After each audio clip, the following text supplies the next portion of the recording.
Hello friends, I am Sameer ગિલાણી.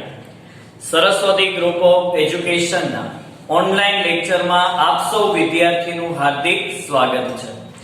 વિદ્યાર્થી મિત્રો, આપણે લેસન 1 એટલે કે સંચાલનનો અર્થ, ખ્યાલ, હેતુ, લાક્ષણિકતા આ બધા જ વિષયની આપણે સમજૂતી મેળવી લીધી. એની અંદરમાં સંચાલન વિશેની માહિતી તો આપણે મેળવી. હવે ધંધાકીય એકમની અંદર જે સંચાલન છે એ સંચાલનના લેસન નંબર 2 એટલે કે ચેપ્ટર નંબર 2 ની અંદર સંચાલનના સિદ્ધાંતો વિશેની આપણે સમજૂતી મેળવીશું.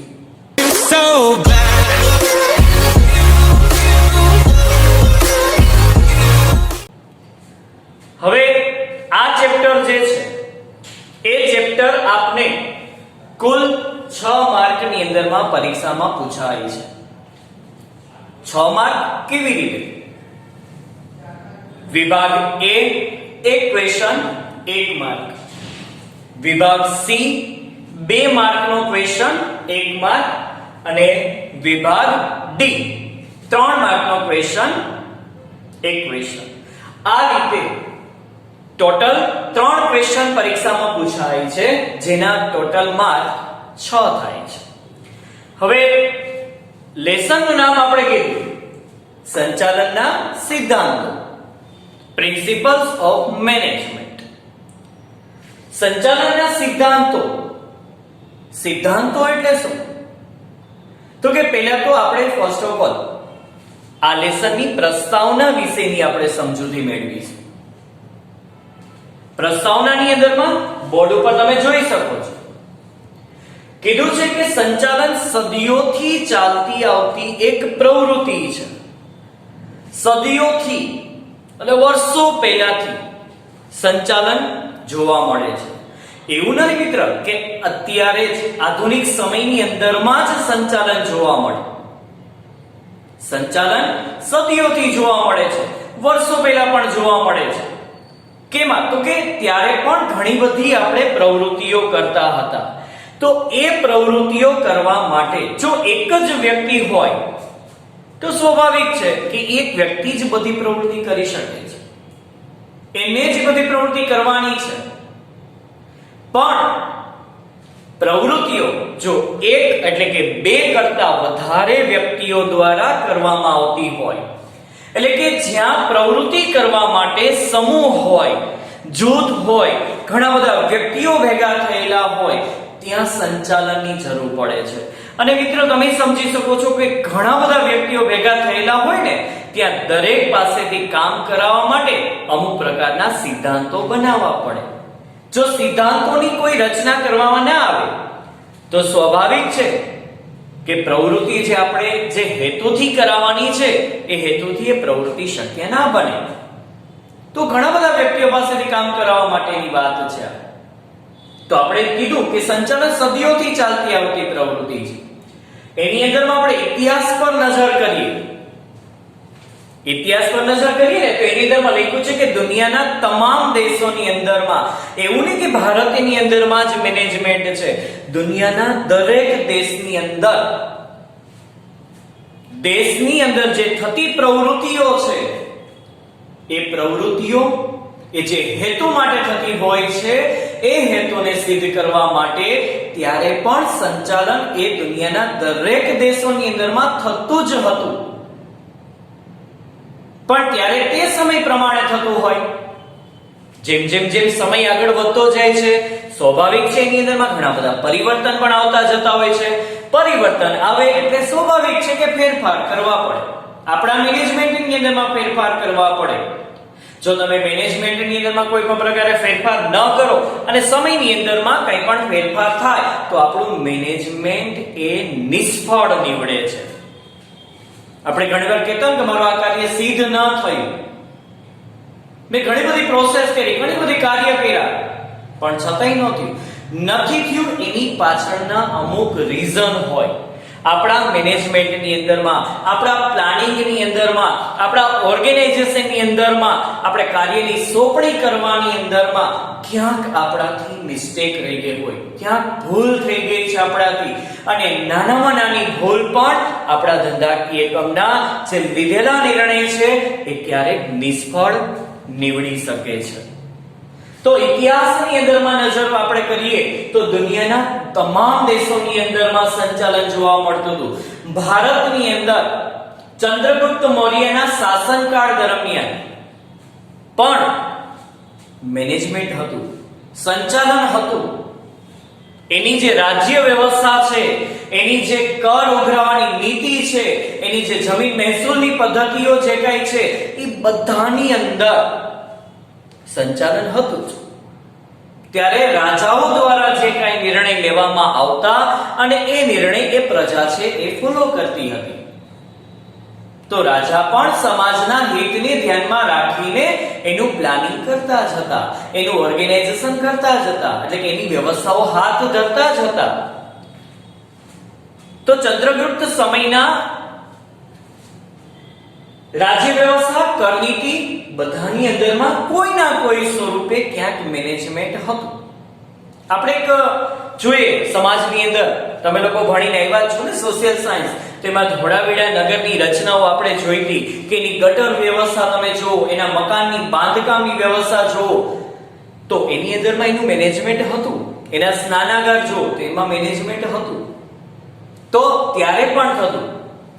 આપણે એક ગોંડલની અંદરમાં જ આપણે જોઈએ તો ગોંડલના રાજાએ એની જ્યાં જે શહેર છે જેની રચના એવી રીતે કરેલી હતી, એના મકાનના બાંધકામની રચનાઓ એવી રીતે કરેલી હતી કે જો ઉપર હેલિકોપ્ટર દ્વારા જોવામાં આવે ગોંડલનું નીચેનું આખું જે કઈ તળિયું નીચે જોવામાં આવે તો આખું એક ગોંડલ લખેલું હતું. બરાબર? જે કેવી રીતે તો કે દાખલા તરીકે આ જે છે ગોંડલ, બરાબર, તો આ જે છે એની અંદરમાં દરેક મકાનો હતા. અહીંયા મકાનો હતા, બાકી બધે બગીચાઓ હતા. અને એની લાઇટિંગની વ્યવસ્થા પણ એવી રીતે કરવામાં આવેલી હતી, ઉપરથી આખું વાંચી શકાતું હતું. પણ અત્યારે નથી રહ્યું. એનું કારણ છે, અત્યારે એટલા માટે નથી કે અત્યારે વસ્તીમાં સતત વધારો થવાના કારણસર લોકોને રહેવાની જગ્યાઓની વધારે ને વધારે રિક્વાયરમેન્ટ હોવાથી જ્યાં જ્યાં સ્પેસ જ્યાં મળતી ત્યાં લોકો રહેવા માંડ્યા છે. અત્યારે આ વસ્તુ જોવા મળતી નથી. તો ત્યારે પણ દરેક રાજાઓ જે કહે છે આ બધી જ બાબતો છે એ ધ્યાનમાં લેતા હતા. તો ચંદ્રગુપ્ત મૌર્યના શાસનકાળ દરમિયાન રાજ્ય વ્યવસ્થા, કરનીતિ વગેરેની અંદરમાં સંચાલન જોવા મળતું હતું.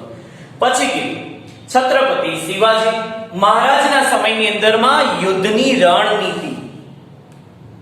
આજે રાજા મહારાજાઓ સ્વાભાવિક છે કે અંદરો અંદર કોઈના કોઈ સ્વરૂપે ક્યાંક એ લોકોને યુદ્ધ કરવાનું થતું હોય છે, રાજ્ય પડાવવા માટે હોય, કંઈ પણ હોય. તો એવા સમયગાળા દરમિયાન એ લોકો યુદ્ધ કરવા માટે એમનેમ નહોતા ચાલ્યા જતા કે ચાલો આજે નક્કી કર્યું કે આજે આપણે ઝઘડો કરવો છે તો આ નીકળી પડો બધા. તો એમ ન હોય, એની આખી એક વ્યવસ્થા હોય, એની આખી એક નીતિ ઘડવી પડે, એની આખી એક વ્યૂહરચના ઘડવી પડે. આ વ્યૂહરચના શબ્દ તમે સાંભળ્યો છે? યુદ્ધની રણનીતિની અંદરમાં વ્યૂહરચના શબ્દ સૌથી વધુ ઉપયોગમાં લેવાય છે. તમને યાદ કરાવું, બાહુબલી તો ઓલરેડી બધા સ્ટુડન્ટ્સે પિક્ચર જોયું જ હશે. તો બાહુબલી જ્યારે એ લોકોને આખી યુદ્ધની વ્યૂહરચના ઘડવાની હોય છે ત્યારે એની અંદર આ એક શબ્દ બોલાય છે, વ્યૂહરચના. નીતિ ઘડે છે, આખી વ્યૂહરચના ઘડે છે કે યુદ્ધ કરવું છે તો કેવી રીતે કરવું છે. પિક્ચર જોજો એટલે તમને ખબર પડી જશે. એવી જ રીતે ઘણા બધા પિક્ચર્સ ની અંદરમાં પણ તમને જોવા મળે. એક તો અત્યારે આપણે સિરિયલ બહુ હોટ ફેવરિટ છે મહાભારત.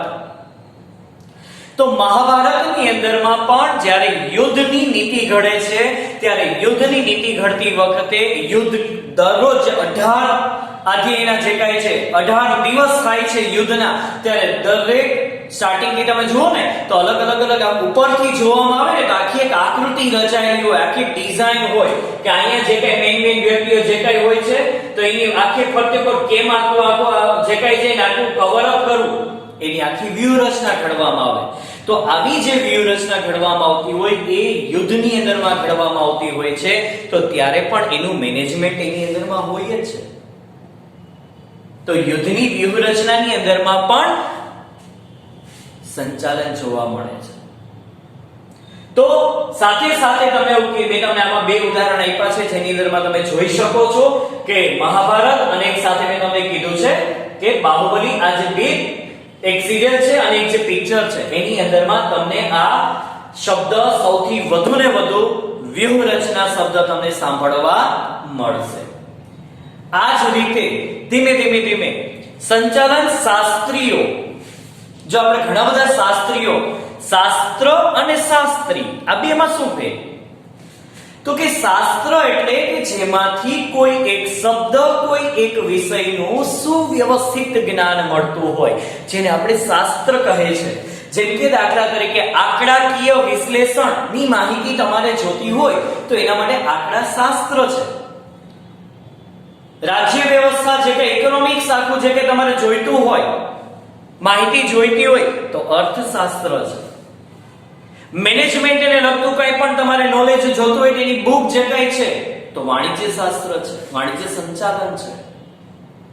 તો દરેકની જે બુક જે લખાયેલી છે એ બુક તરીકે આપણે એને શાસ્ત્ર તરીકે ઓળખીએ છીએ. અને શાસ્ત્રી એટલે શું? તો કોઈ પંડિત નથી કહેવામાં આવતું કે પંડિત એટલે શાસ્ત્રી, એમ નહીં. પણ એ જે બુકના રચયિતા છે એને શાસ્ત્રી કહેવાય છે. આંકડાનું જે વિશ્લેષણનું આંકડા શાસ્ત્ર જે બનાવનાર છે એ આંકડા શાસ્ત્રી કહેવાય. અર્થશાસ્ત્રના રચયિતા છે તે અર્થશાસ્ત્રી કહેવાય. તો આ જે સંચાલન શાસ્ત્રીઓ છે, કોઈ ચિંતકો છે, વિચારકો છે, લેખકો છે, એને સમય અનુસાર જે સમય ચાલે છે એ સમય પ્રમાણે એને પોતાની વિચારધારાઓ રજૂ કરી છે, એને પોતાના મંતવ્ય રજૂ કર્યા છે, એને પોતાના અભિગમો આપ્યા છે અને બુક્સની અંદરમાં લખાતા હોય. આપણે જોઈએ છે ને કે અર્થશાસ્ત્રના રચયિતા તો કે કોણ? તો કે કૌટિલ્ય. તો શું એક જ છે બુક? એ સિવાયના ઘણા બધા શાસ્ત્રીઓ પણ છે, અર્થશાસ્ત્રીઓ પણ છે, કે બધાએ પોતાના મંતવ્ય, પોતાના વિચારો રજૂ કર્યા છે અને એ વિચારોને આધારે એ બધી બુક્સ રચાતી હોય છે અને એ બુક્સમાંથી આપણે જોઈતા પ્રમાણમાં આપણે જે કંઈ માહિતી જોઈતી હોય, આપણે કોઈ પણ નિર્ણય લેવાના હોય ત્યારે આ બધી બુક્સ અને આ બધાના જે વિચારો છે એ આપણને ઘણા બધા ઉપયોગી અને ફાયદારૂપ નીવડે છે. તો સંચાલન શાસ્ત્રીઓ, ચિંતકો, વિચારકો, લેખકોએ સમયના આધારે સંચાલનની વિચારધારાઓ રજૂ કરી અને તેના સમયના આધારે પુનઃ વિચારણા કરી અને નવા સિદ્ધાંતોનું પ્રતિપાદન કર્યું છે. પ્રતિપાદન એટલે રજૂઆત કરવું. આજે ભૂતકાળની અંદરમાં જે કોઈ સંચાલનના શાસ્ત્રીએ જે સંચાલનના વિચારો રજૂ કર્યા છે એ ભૂતકાળની પરિસ્થિતિને ધ્યાનમાં રાખીને રજૂ કર્યા છે. તો ભૂતકાળની જે પરિસ્થિતિ છે તો શું ફ્યુચરમાં એ જ પરિસ્થિતિ હશે? તો કે ના, વર્તમાનમાં નથી તો ફ્યુચરમાં તો ન જ હોય. તો એ સમયના આધારે, એ વિચારને આધારે, ભૂતકાળના જે આપેલા વિચારો છે એ વિચારને આધારે ભવિષ્યની વિચારણા કરવાની છે. અને ઘણા બધા આવા લેખકો, ચિંતકો છે એના ઉપર અભ્યાસ કરતા હોય છે અને એને પોતાના વિચારોની રજૂઆત કરેલી હોય છે. તો નવા સિદ્ધાંતોની રચના થતા હોય છે, નવા સિદ્ધાંતો તમારી સમક્ષ મૂકવામાં આવતા હોય છે.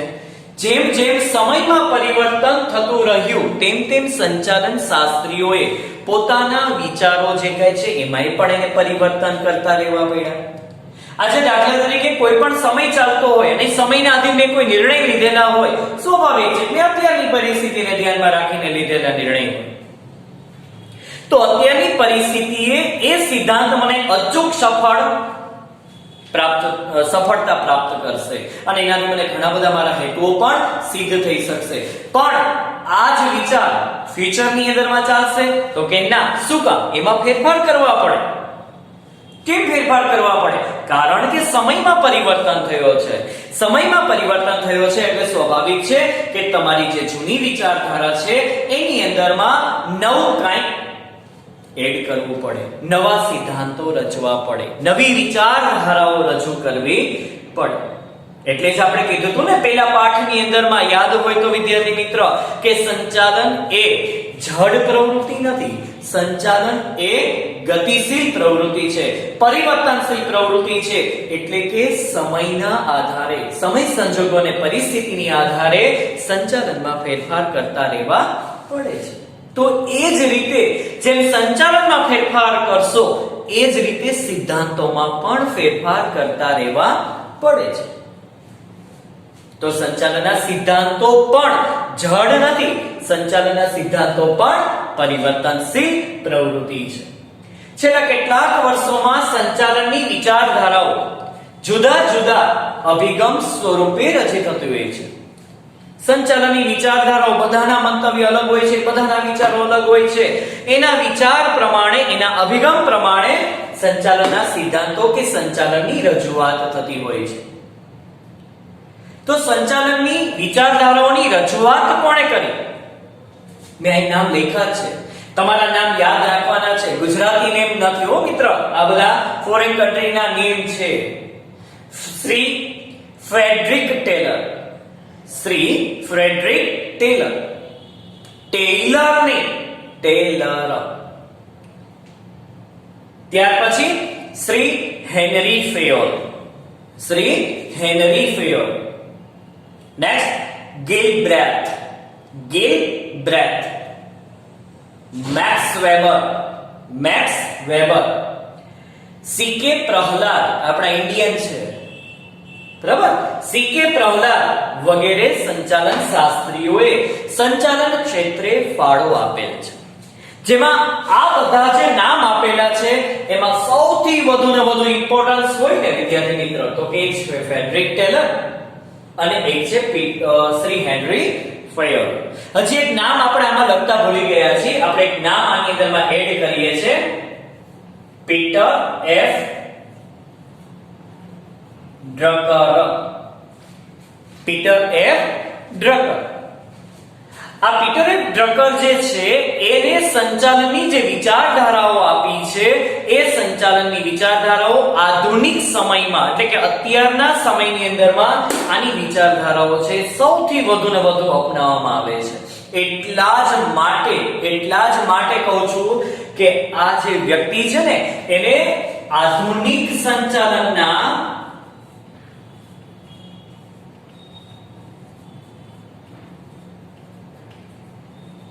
પિતા તરીકે ઓળખવામાં આવે છે. આધુનિક સંચાલનના પિતા. ઘણા બધા ગુજરાત સમાચારની અંદરમાં પણ લેખ એ લોકોના આવતા હોય છે, પીટર એફ ડ્રકરના લેખ આવતા હોય છે, એના મંતવ્ય આપેલા હોય છે કે તમારી કંપનીની અંદરમાં જો આવા પ્રશ્નો ઊભા થાય, એમ્પ્લોયને લગતા કોઈ પ્રશ્ન ઊભા થાય, તો એ સિચ્યુએશનને કઈ રીતે સોલ્વ આઉટ કરવી, એના વિચારો પીટર એફ ડ્રકરે મૂકેલા હોય છે.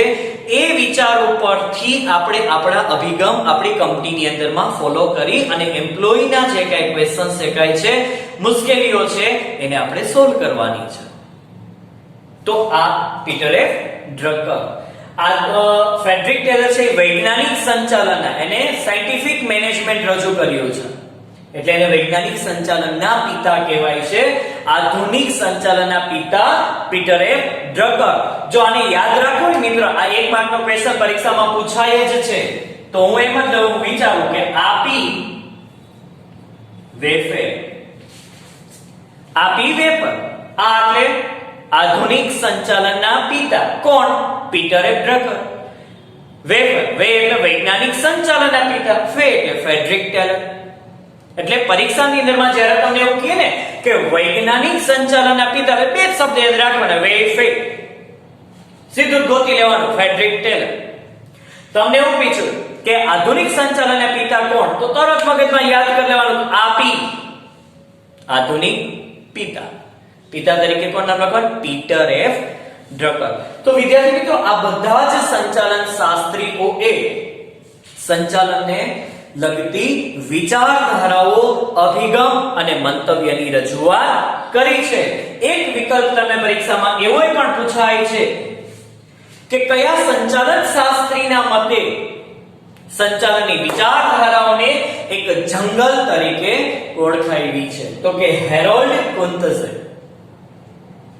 એની વિચારધારાને એક જંગલ તરીકે, જંગલની અંદરમાં કેમ ઝાડવાઓ એકદમ ગૂંચવાણ કર્યામાં હોય છે, એકદમ નજીક હોય છે, એવી જ રીતે સંચાલનની અંદરમાં પણ આવી ઘણી બધી મુશ્કેલીઓ, ઘણી બધી ગૂંચવણભરી જે કઈ પ્રશ્નો તમારા થતા હોય છે, એ પ્રશ્નના નિરાકરણ જેટલું અંદર ઉતરો ને એટલું ઓછું છે.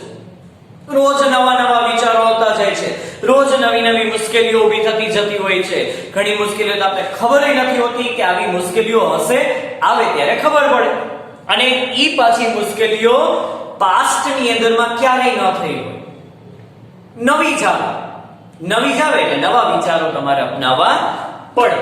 તો આજે આખો પ્રસ્તાવના આપણે સમજ્યા. એ પ્રસ્તાવના આ પાઠની છે. આ પાઠની અંદરમાં સંચાલનના જે સિદ્ધાંતોની જે રજૂઆત કરવાની વાત કરી છે, એ આ બધા જ વ્યક્તિઓએ પોતપોતાના અમુક મંતવ્ય, પોતપોતાના અમુક અભિગમો રજૂ કર્યા છે. એમાં મેં તમને કીધું કે આ બે વ્યક્તિ સૌથી વધુ આપણા માટે ઇમ્પોર્ટન્સ ગણાશે. શું કામ? કારણ કે આ બે વ્યક્તિના સિદ્ધાંતો આપણે પરીક્ષામાં પૂછાય છે.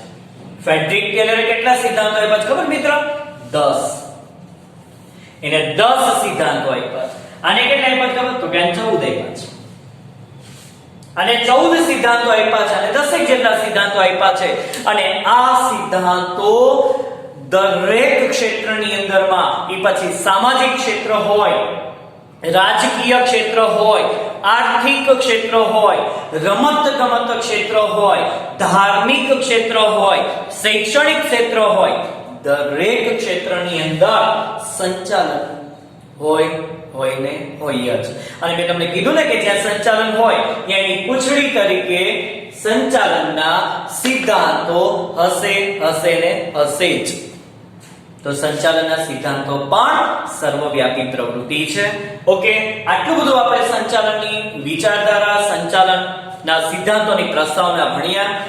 હવે એના નેક્સ્ટ ટોપિક તરીકે પ્રસ્તાવના તો આપણે ભણ્યા, પણ હવે નેક્સ્ટ ટોપિકમાં આપણે શું ભણીશું? તો નેક્સ્ટ ટોપિકની અંદરમાં આપણે સંચાલનના સિદ્ધાંતોની વ્યાખ્યા અને એની લાક્ષણિકતા વિશેની આપણે સમજૂતી મેળવીશું.